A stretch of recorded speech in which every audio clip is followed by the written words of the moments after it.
Hello, everyone. Welcome back to Mama Reads. And we are today still reading Harry Potter and the Chamber of Secrets. And we are on chapter 9, The Writing on the Wall. What's going on here? What's going on? Attracted, no doubt, by Malfoy's shout, Argus Filch came shouldering his way into the crowd. Then he saw Mrs. Norris and fell back, clutching his face in horror. My cat! My cat! What happened to Mrs. Norris? He shrieked, and his popping eyes fell on Harry. You! He screeched. You've murdered my cat! You've killed her! I'll kill you all! Argus! Dumbledore had arrived on the scene, followed by a number of other teachers. In seconds, he had swept past Harry, Ron, and Hermione and detached Mrs. Norris from the torch bracket. Come with me, Argus, he said to Filch. You too, Mr. Potter, Mr. Weasley, Miss Granger. Lockhart stepped forward eagerly. My office is nearest, Headmaster, just upstairs. Please feel free. Thank you, Gilderoy, said Dumbledore. The silent crowd parted to let them pass. Lockhart looked excited and important, hurried after Dumbledore. So did Professors McGonagall and Snape.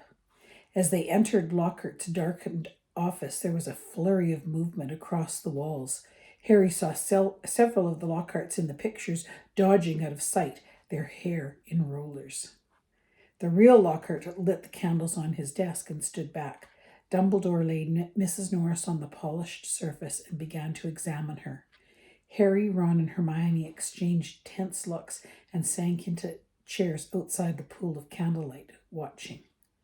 The tip of Dumbledore's long, crooked nose was barely an inch from Mrs. Norris's fur. He was looking at her closely through his half-moon spectacles, his long fingers gently prodding and poking. Professor McGonagall was bent almost as close, her eyes narrowed. Snape loomed behind them, half in shadow, wearing a most peculiar expression. It was as though he was trying hard not to smile, and Lockhart was hovering around all of them, making suggestions. It was definitely a curse that killed her, probably the transmogrifian torture. I've seen it used many times. So unlucky I wasn't there. I know the very counter-curse that would have saved her. Lockhart's comments were punctuated by Filch's dry, racking sobs. He was slumped in a chair by the desk, unable to look at Mrs. Norris, his face in his hands. Much as he detested Filch, Harry couldn't help feeling a bit sorry for him, though not nearly as sorry as he felt for himself. If Dumbledore believed Filch, he would be expelled for sure. Dumbledore was now muttering strange words under his breath and tapping Mrs. Norris with his wand, but nothing happened. She continued to look as though she had been recently stuffed. I remember something very similar happening in Ugadugo, said Lockhart. A series of attacks. I don't think I said that name right. But anyway, the full story's in my autobiography. I was able to provide the townsfolk with various amulets which cleared the matter up at once. The photographs of Lockhart on the wall were all nodding in agreement as he talked. One of them had forgotten to remove his hairnet. At last, Dumbledore straightened up. She's not dead, Argus, he said softly. Lockhart stopped abruptly in the middle of counting the number of murders he had prevented. Not dead? Choked Filch, looking through his fingers at Mrs. Norris. But why, she's all stiff and frozen. She's been petrified, said Dumbledore. Ah, I thought so, said Lockhart. But how, I cannot say. Ask him, shrieked Filch, turning his blotched and tear-stained face to Harry. No second year could have done this, said Dumbledore firmly. It would take dark magic of the most advanced. He did it, Filch spat, his pouchy face purpling. You saw what he wrote on the wall. He found in my office. He knows I'm a... Filch's face worked horribly. "He knows I'm a squib," he finished. "I never touched Mrs. Norris," said Harry loudly, uncomfortably aware of everybody looking at him, including all the Lockharts on the walls. "And I don't even know what a squib is." "Rubbish," snarled Filch. "He saw my quick spell letter." "If I might speak, Headmaster," said Snape from the shadows, and Harry's sense of foreboding increased. He was sure nothing Snape had to say was going to do him any good. "Potter and his friends may have simply been in the wrong place at the wrong time," he said, a slight sneer curling his mouth as though he doubted it. "But we do have a set of suspicious circumstances here. Why were they in the upstairs corridor at all?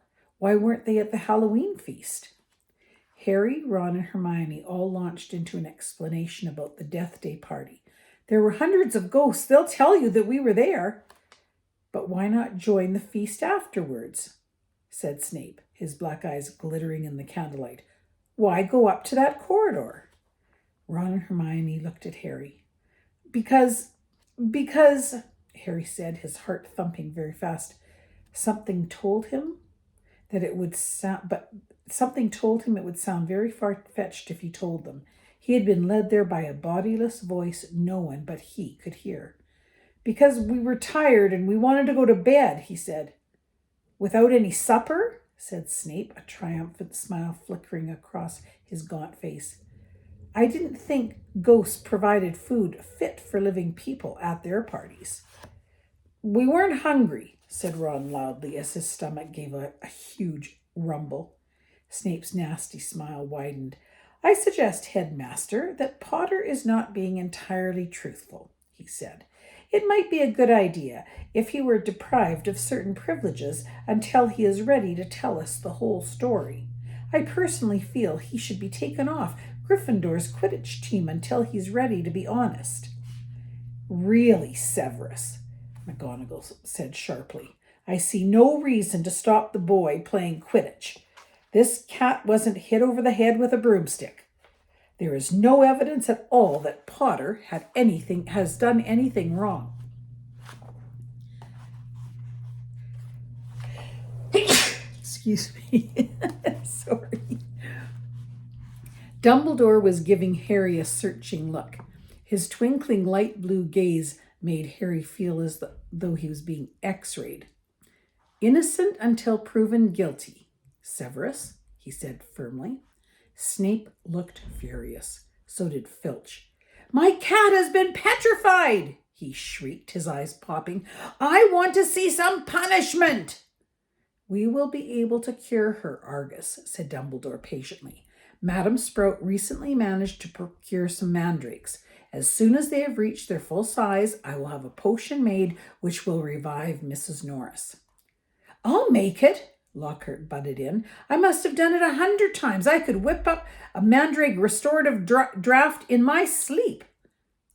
"Excuse me," said Snape icily, "but I believe I am the potions master at this school."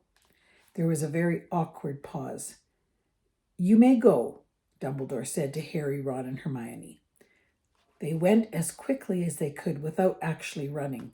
When they were a floor up from Lockhart's office, they turned into an empty classroom and closed the door quietly behind them.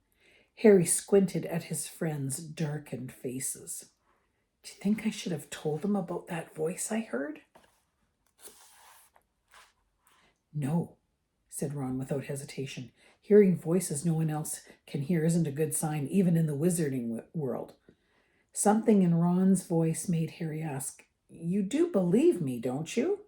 "Course I do," said Ron quickly, "but you must admit it's weird." "I know it's weird," said Harry. "The whole thing's weird. What was that writing on the wall all about? The chamber has been opened. What's that supposed to mean?" "You know, it rings sort of a bell," said Ron slowly. "I think someone told me a story about a secret chamber at Hogwarts once. Might have been Bill." "And what on earth's a squib?" said Harry. To his surprise, Ron stifled a snigger. "Well, it's not funny really, but As it's Filch, he said. A squib is someone who was born into a wizarding family but hasn't got any magical powers. Kind of the opposite of muggle-born wizards. But squibs are quite unusual. If Filch is trying to learn magic from a quick spell course, I reckon he must be a squib. It would explain a lot, like why he hates students so much. Ron gave a satisfied smile. He's bitter. A clock chimed somewhere. Midnight, said Harry. We'd better get to bed before Snape comes along and tries to frame us for something else. For a few days, the school could talk of little but the attack on Mrs. Norris. Filch kept it fresh in everyone's mind by pacing the spot where she had been attacked, as though he thought the attacker might come back.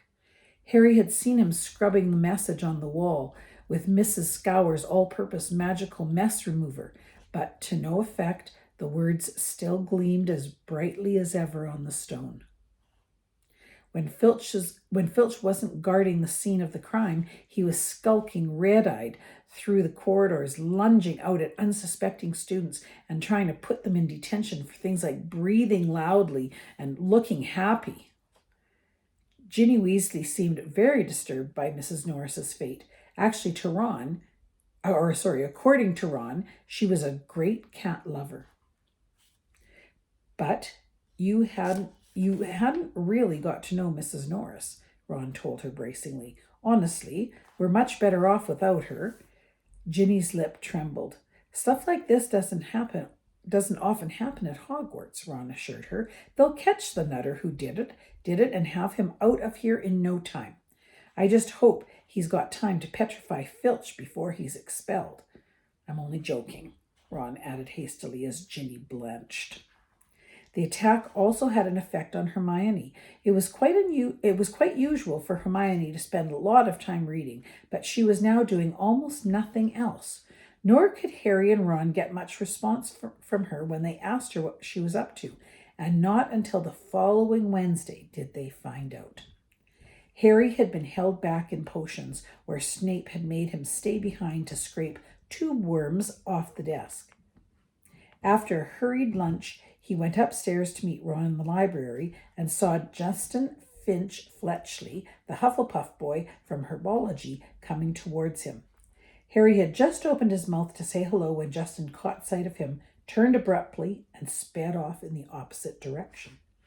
Harry found Ron at the back of the library, measuring History of Magic homework.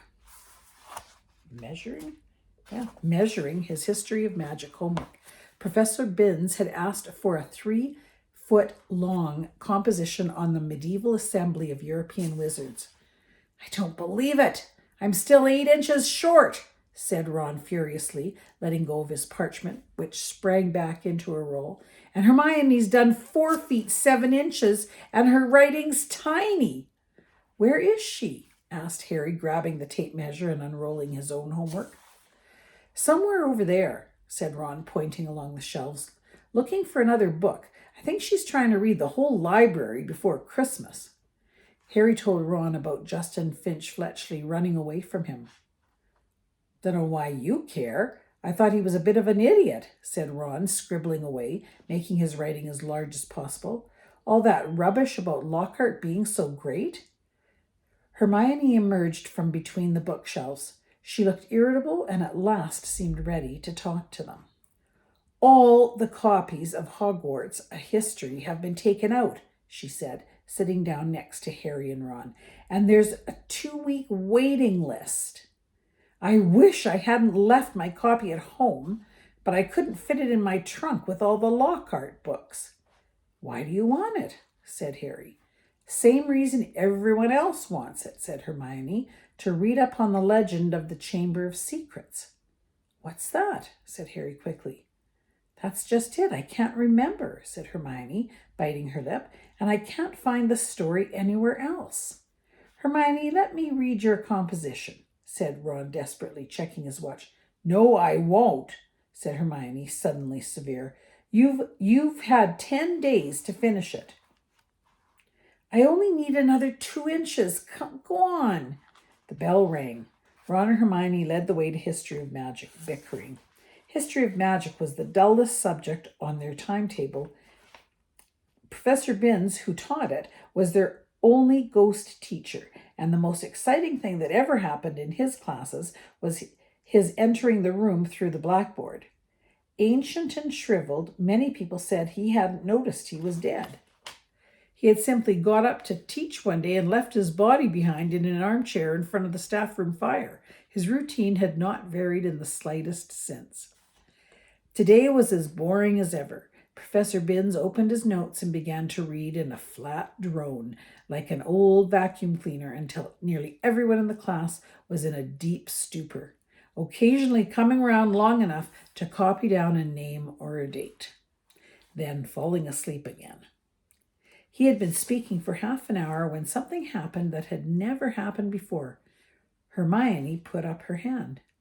Professor Binns, glancing up in the middle of a deadly dull lecture on the International Warlock Convention of 1289, looked amazed. Miss Granger, Professor, I was wondering if you could tell us anything about the Chamber of Secrets, said Hermione in a clear voice. Dean Thomas, who had been sitting with his mouth hanging open, gazing out of the window, jerked out of his trance. Lavender Brown's head came up off her arms, and Neville's elbow slipped off his desk. Professor Binns blinked. My subject is history of magic, he said in his dry, wheezy voice. I deal with facts, Miss Granger, not myths and legends. He cleared his throat with a small noise like chalk snapping and continued. In September of that year, a subcommittee of Sardinian sorcerers... He stuttered to a halt. Hermione's hand was waving in the air again. Miss Grant. Please, sir. Don't legends always have a basis in fact? Professor Binns was looking at her in such amazement, Harry was sure no student had ever interrupted him before, alive or dead. Well, said Professor Binns slowly, yes, one could argue that, I suppose. He peered at Hermione as though he had never seen a student properly before. However, the legend of which you speak is such a very sensational, even ludicrous tale. But the whole class was now hanging on Professor Binns' every word. He looked dimly at all of them, every face turned to his. Harry could tell he was completely thrown by such an unusual show of interest. Oh, very well, he said slowly. Let me see. The Chamber of Secrets. You all know, of course, that Hogwarts was founded over 1,000 years ago. The precise date is uncertain, but the four greatest witches and wizards of the age. By the four greatest witches and wizards of the age. The four school houses are named after them. Godric Gryffindor, Helga Hufflepuff, Rowena Ravenclaw, and Salazar Slytherin. They built this castle together, far from prying Muggle eyes, for it was an age when magic was feared by common folk, and witches and wizards suffered such persecution. He paused, gazed blearily around the room, and continued. For a few years, the founders worked in harmony together, seeking out youngsters who showed signs of magic and bringing them to the castle to be educated. But then disagreements sprang up between them. A rift began to grow between Slytherin and the others. Slytherin wished to be more selective about the students admitted to Hogwarts. He believed that magical learning should be kept within all magic families. He disliked taking students of Muggle parentage, believing them to be untrustworthy. After a while, there was a serious argument on the subject between Slytherin and Gryffindor, and Slytherin left the school. Professor Binns paused again, pursing his lips, looking like a wrinkled old tortoise. Reliable historical sources tell us this much, he said, but these honest facts have been obscured by the fanciful legend of the Chamber of Secrets. The story goes that Slytherin had built a hidden chamber in the castle, of which the other founders knew nothing. Slytherin, according to the legend, sealed the Chamber of Secrets so that none would be able to open it until his own true heir arrived at the school. The heir alone would be able to unseal the Chamber of Secrets, and unleash the horror within and use it to purge the school of all who were unworthy to study magic. There was silence as he finished reading the story, but it wasn't the usual sleepy silence that filled Professor Binns' classes. There was an unease in the air as everyone continued to watch him, hoping for more. Professor Binns looked faintly annoyed. "The whole thing is arrant nonsense, of course," he said. "Naturally, the school has been searched for evidence of such a chamber many times by the most learned witches and wizards. It does not exist. A tale told to frighten the gullible." Hermione's hand was back in the air. "Sir, what exactly do you mean by the horror within the chamber?" "That is believed to be some sort of monster which the heir of Slytherin alone can control," said Professor Binns in his dry, reedy voice. The class exchanged nervous looks. "I tell you, the thing does not exist," said Professor Binns, shuffling his notes. "There is no chamber and no monster." "But, sir," said Seamus Finnegan, "if the chamber can only be opened by Slytherin's true heir, no one else would be able to find it, would they?" "Nonsense, O'Flaherty," said Professor Binns in an aggravated tone. "If a long succession of Hogwarts headmasters and headmistresses haven't found the thing—" "But, Professor," piped up Parvati Patel, "you'd probably have to use dark magic to open it." "Just because a wizard doesn't use dark magic doesn't mean he can't, Miss Pennyfeather," snapped Professor Binns. "I repeat, if the likes of Dumbledore—" "But maybe you've got to be related to Slytherin, so Dumbledore couldn't," began Dean Thomas, but Professor Binns had had enough. "That will do," he said sharply. "It is a myth. It does not exist. There is not a shred of evidence that Slytherin ever built so much as a secret broom cupboard. I regret telling you such a foolish story. We will return, if you please, to history, to solid, believable, verifiable fact." And within 5 minutes, the class had sunk back into its usual torpor. "I always knew Salazar Slytherin was a twisted old loony," Ron told Harry and Hermione as they fought their way through the teeming corridors at the end of the lesson to drop off their bags before dinner. "But I never knew he started all this pure blood stuff. I wouldn't be in his house if you paid me. Honestly, if the Sorting Hat had tried to put me in Slytherin, I'd have got on the train straight back home." Hermione nodded fervently, but Harry didn't say anything. His stomach had just dropped unpleasantly. Harry had never told Ron and Hermione that the Sorting Hat had seriously considered putting him in Slytherin. He could remember, as though it was yesterday, the small voice that had spoken in his ear when he'd placed the hat on his head a year before. "You could be great, you know. It's all here in your head, and Slytherin would help you on the way to greatness, no doubt about that." But Harry, who had already heard of Slytherin House's reputation for turning out dark wizards, had thought desperately, "Not Slytherin," and the hat had said, "Oh, well, if you're sure, better be Gryffindor." As they were shunted along the throng, Colin Creevey went past. "Hiya, Harry." "Hello, Colin," said Harry automatically. Harry, a boy in my class has been saying that you're—" But Colin was so small he couldn't fight against the tide of people bearing him towards the great hall. They heard him squeak, "See you, Harry," and he was gone. "What's a boy in his class saying about you?" Hermione wondered. "That I'm Slytherin's heir, I expect," said Harry, his stomach dropping another inch or two, as he suddenly remembered the way Justin Finch Fletchley had run away from him at lunchtime. "People here'll believe anything," said Ron in disgust. The crowd thinned and they were able to climb the next staircase without difficulty.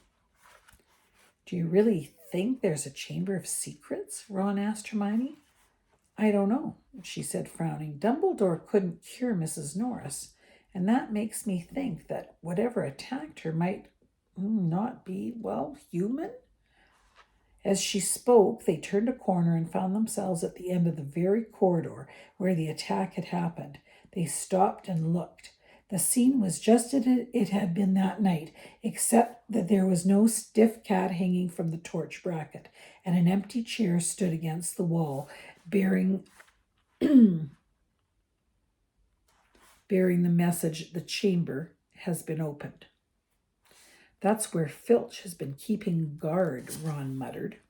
They looked at each other. The corridor was deserted. "Can't hurt to have a poke around," said Harry, dropping his bag and getting to his hands and knees so he could crawl along, searching for clues. "Scorch marks," he said, "here and here." "Come and look at this," said Hermione. "This is funny." Harry got up and crossed to the window next to the message on the wall. Hermione was pointing at the topmost pane, where about 20 spiders were scuttling, apparently fighting to get through a small crack in the grass. A long silvery thread was dangling like a rope, as though they had all climbed it in their hurry to get outside. "Have you ever seen spiders act like that?" said Hermione wonderingly. "No," said Harry. "Have you, Ron?" "Ron?" He looked over his shoulder. Ron was standing well back and seemed to be fighting the impulse to run. "What's up?" asked Harry. "I don't like spiders," said Ron tensely. "I never knew that," said Hermione, looking at Ron in surprise. "You've used spiders in potions loads of times." "I don't mind them dead," said Ron, who was carefully looking anywhere but at the window. "I just don't like the way they move." Hermione giggled. "It's not funny," said Ron fiercely. "If you must know, when I was 3, Fred turned my teddy bear into a great dirty spider because I broke his toy broom. You wouldn't like them either if you'd been holding your bear and suddenly it had too many legs and..." He broke off, shuddering. Hermione was obviously still trying not to laugh. Feeling they had better get off the subject, Harry said, "Remember all that water on the floor? Where did that come from? Someone's mopped it up." "It was about here," said Ron, recovering himself to walk a few paces past Filch's chair and pointing. "Level with this door." He reached for the brass doorknob, but suddenly withdrew his hand as though he had been burned. "What's the matter?" said Harry. "Can't go in there," said Ron gruffly. "That's a girl's toilet." "Oh, Ron, there won't be anyone in there," said Hermione, standing up and coming over. "That's Moaning Myrtle's place. Come on, let's have a look." And ignoring the large out-of-order sign, she opened the door. It was the gloomiest, most depressing bathroom Harry had ever set foot in. Under a large cracked and spotted mirror were a row of chipped stone sinks. The floor was damp and reflected the dull light given off by the stubs of a few candles burning low in their holders. The wooden doors to the cubicles were flaking and scratched, and one of them was dangling off its hinges. Hermione put her fingers to her lips and set off towards the end cubicle. When she reached it, she said, "Hello, Myrtle. How are you?" Harry and Ron went to look. Moaning Myrtle was floating on the cistern of the toilet, picking a spot on her chin. "This is a girl's bathroom," she said, eyeing Ron and Harry suspiciously. "They're not girls." "No," Hermione agreed. "I just wanted to show them how nice it is in here." She waved vaguely at the dirty old mirror in the damp floor. "Ask her if she saw anything," Harry mouthed at Hermione. "What are you whispering?" said Myrtle, staring at him. "Nothing," said Harry quickly. We wanted to ask..."